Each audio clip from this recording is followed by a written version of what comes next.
لوتكي رشوي إسلام جهاد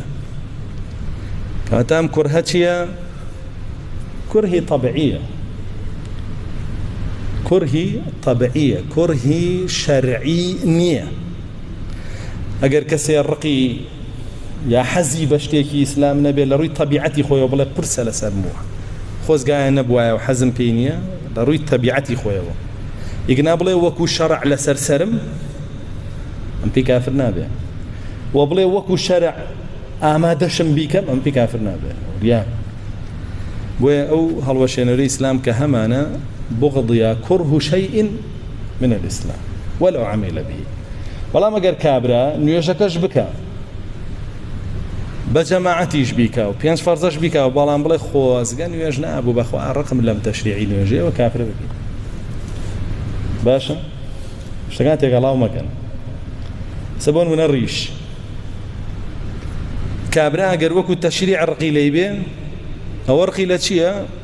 رقي لأمري خواه تشيلي كافر به بلا ما قال وكو طبعو وكو يكبتو يا رقي ليبين كافر نابي قنا أحبار به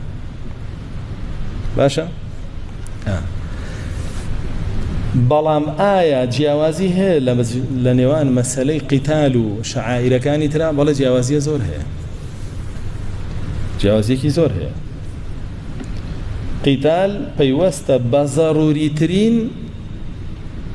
با بڵێن حاڵەتی ئینسانەوە کە بەخشینی نەفسیەتی بۆیە ئەوەی لەوە مسامەحەیتیە لە شتەکانی تراتیای نییە کە پەیوەست نییە بۆوانەوە کابرا ڕقی لە حیجاب بێ وەکو تەشریعی ئەڵڵا کافرە بێ باشە بەس وەکو خودی خۆی و طبیعەتی خۆی لەوەی لە تۆ لە بەرتایە ئەو گوناحبارە بێ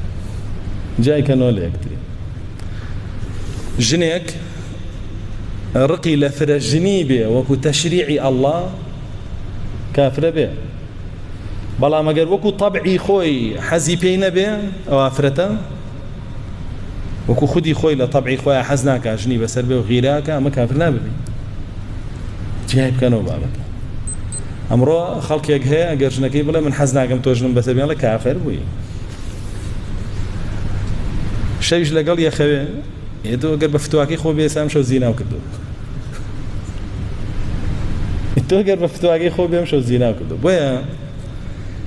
یەکێ لە ئەرکانەکانی تەکفیر چییە؟ ئەبێ ئەو کوفرە بەواح بێ من غەیری شوبهە بێ کوفرێک بێ ڕوون و ئاشکرا شوبهە لە خۆی نەگرێ گەر شوبهە لە خۆی بگرێ ئەو وەختە ئەبێ چی بکەی؟ ئەبێ تەبەیون بکەی ژنەکە بۆ ڕقە لە فرەژنیە ها؟ لەبەر طەبعی خۆت یا ڕقە لە تەشریعەکەی ئەڵڵایە ڕەخنە لەوە گری ئەگەر ئەوەیانەوە کافر بووی باش ئەگەر ئەوەیان نییە کافر نەبووە گوناحبار بۆ تاڵ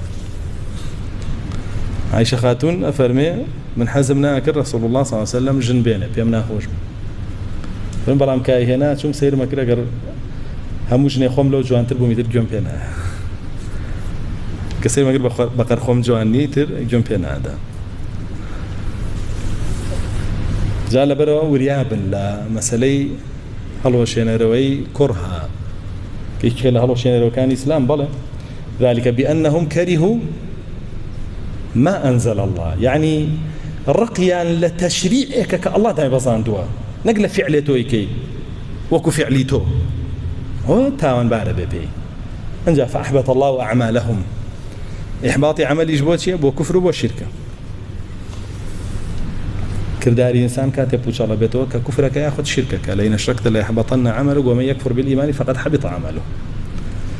جابوا لبيعيا كأفرمي ذلك بأنهم كرهوا ما أنزل الله فأحبط الله أعمالهم يعني وكافر بون لبري وكو تشريع رقيان لبك الله داي بزاندو يقناو كتبيعتي خوي نعم